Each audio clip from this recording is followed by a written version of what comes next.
ನವೆಂಬರ್ಗೆ admit ಆಗಿದೆ. 2 ನವೆಂಬರ್ಗೆ admit ಆಗಿದೆ. ಅವರು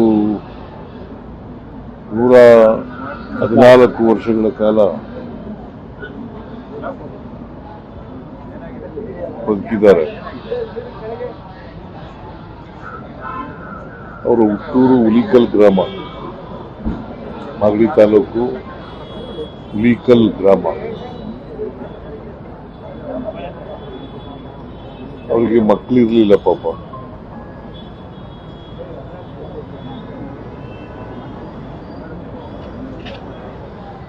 ಗಿಡಗಳನ್ನೇ ಮಕ್ಕಳು ಅಂತ ಸಾಕ್ತಾ ಇದ್ರು.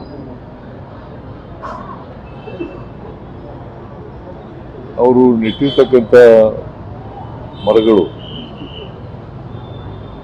ಇವತ್ತು ಹೆಮ್ಮರವಾಗಿ ಬೆಳೆದಿದ್ದಾವೆ.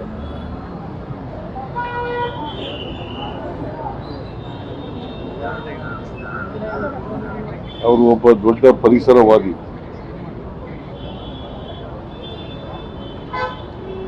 ಅವರಿಗೆ ಕೇಂದ್ರ ಸರ್ಕಾರ 2019ರಲ್ಲಿ ಪದ್ಮಶ್ರೀ ಪ್ರಶಸ್ತಿಯನ್ನು ಕೊಟ್ಟಿತ್ತು.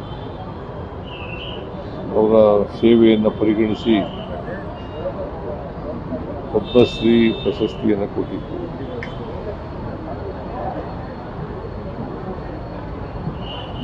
ಅವರ ಅಂತ್ಯಕ್ರಿಯೆ ಸರ್ಕಾರಿ ಗೌರವದಿಂದ ನಡೀತದೆ. ಅವರ ಕೊನೆಯ ಆಸೆ ಪತ್ರ ಕೊಟ್ಟಿದ್ದಾರೆ. ನಾನು ಅದನ್ನ ವಿಚಾರಣೆ ಮಾಡಿ ಬೇಲೂರಿನಲ್ಲಿ ಇದ್ರು ಅಂತ ಹೇಳ್ತಾರೆ. ಬೇಲೂರಿನಲ್ಲಿ ನಾನು ವಿಚಾರ ಮಾಡ್ತೀನಿ. ಅಲ್ಲಿ ಅವರ ಏನು ಮಾಡಬೇಕು ಅಂತ ಇದ್ದಾರೆ.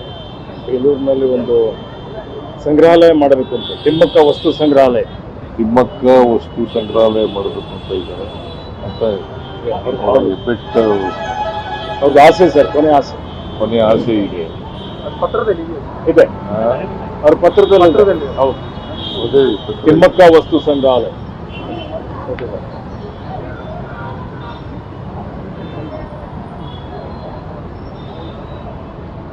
ಅದನ್ನ ಸರ್ಕಾರ ಪರಿಗಣಿಸಿತ್ತು.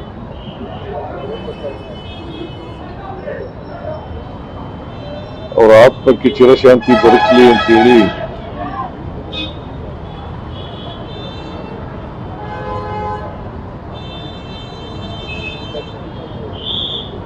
ಸರ್ಕಾರ ಮತ್ತು ವೈಯಕ್ತಿಕವಾಗಿ ನಾವು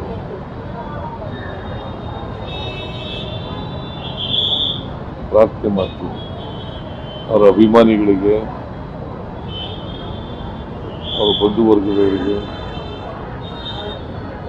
ಅವ್ರ ಸಾವಿನ ದುಃಖ ಹೊರಿಸ್ತಕ್ಕಂಥ ಶಕ್ತಿ ಕೊಡ್ಲಿ ಅಂತೇಳಿ ಹಾರೈಸ್ತೇನೆ. ಅಂತ್ಯಕ್ರಿಯೆ ಎಲ್ಲಿ